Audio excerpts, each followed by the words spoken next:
பிப்ரவரி 5ஆம் தேதி அன்று நாடாளுமன்றத்தில் மக்களவையில் பொதுவாக பட்ஜெட் ஜனாதிபதி குடியரசுத் தலைவர் அவர்களுடைய அந்த உரைக்கு பின்னால் விவாதங்களுக்கு எல்லாம் பதிலளிக்கக்கூடிய வகையில் அவருக்கு நன்றி தெரிவிக்கக்கூடிய அந்த தீர்மானத்தின் முன்னாலே எடுத்து வைக்கப்பட்ட எதிர்க்கட்சியினருடைய குற்றச்சாட்டுகள் அல்லது உரைவீச்சுகள் இவைகளுக்கெல்லாம் பதில் கூறக்கூடிய வகையில் பிரதமர் பதிலளித்துத்தான் அதுக்கப்புறம் அதுக்கு வாக்கெடுப்பு நடந்து அது நிறைவேறும். இது நாடாளுமன்றத்தில் மக்களவையினுடைய மரபு மட்டுமல்ல, சட்ட விதியும் கூட.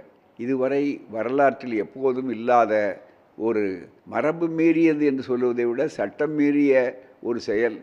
அதுவும் சபையினுடைய உரிமைகளை காக்க வேண்டிய ஒரு பெரிய பொறுப்பிலே இருக்கிற ஒரு சபாநாயகர் அவர்கள் அந்த நிலையிலே திடீரென்று ஒரு குண்டை தூக்கி போட்டதைப் போல உலகமே அதிர்ச்சி அடையக்கூடிய வகையில் பிரதமரை நான் தான் கேட்டுக்கொண்டேன், நீங்கள் இந்த அவைக்கு வந்து பதிலளிக்க வேண்டாம், ஏனென்றால் உங்களுக்கு மிகப்பெரிய உயிருக்கு ஆபத்து இருக்கிறது என்று சொன்னேன், அதற்கு தகவல் இருக்கிறது என்றெல்லாம் சொல்லி விளக்கம் சொன்னது இருக்கிறத.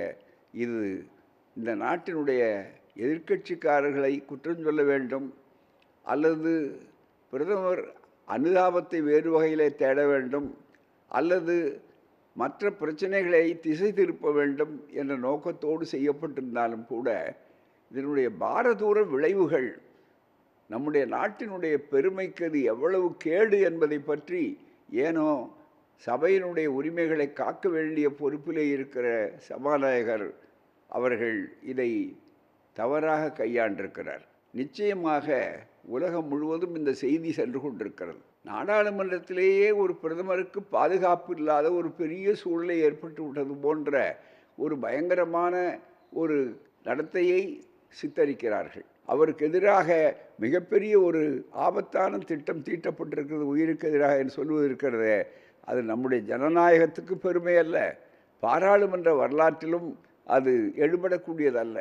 இப்படி சொல்லும்போது உலக அளவிலே இருக்கக்கூடியவர்கள் இதை எப்படி பார்ப்பார்கள், நம்முடைய நாட்டு ஜனநாயகத்தை பற்றி அவர்கள் எப்படி கருதுவார்கள் என்பதை பற்றியெல்லாம் கவலைப்படாமல் ஏதோ ஒரு அனுதாபத்தை உண்டாக்கலாம் அல்லது எதிர்க்கட்சியினர் மீது பழி போடலாம் அல்லது குற்றம் சொல்லலாம் என்பதற்கு இதை ஒரு ஆயுதமாக பயன்படுத்தலாம் அல்லது வேறு விவசாய பிரச்சனைகள் அல்லது விலைவாசி ஏற்றம், வேலையில்லா கொடுமைகளையெல்லாம் குற்றச்சாட்டுகளுக்கு பதிலளிக்க வேண்டிய அவசியமில்லாமல் போய்விட்டது என்றெல்லாம் கருதி ஒரு உத்தியாக இதை செய்திருப்பார்களோ என்னவோ தெரியவில்லை. என்றாலும் இது மிக சீரியஸ், அதாவது பயங்கரமான குற்றச்சாட்டு. ஒரு இராணுவ தளபதி பேசியிருந்தால் கூட இதில் உண்மை இல்லை என்று அவர்கள் பதில் சொல்ல வேண்டிய கடமை பாதுகாப்பு அமைச்சருக்கோ அல்லது பிரதமருக்கோ தாராளமாக உண்டு.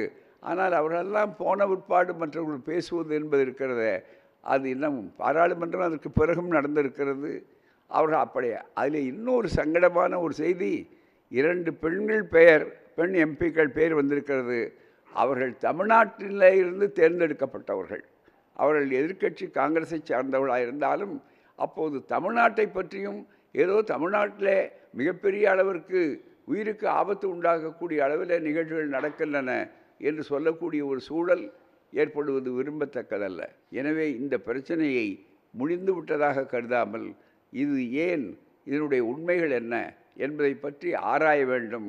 அதை எதிர்க்கட்சிகள் போதிய அளவிற்கு கொண்டு போவது மிக மிக முக்கியமான கடமை.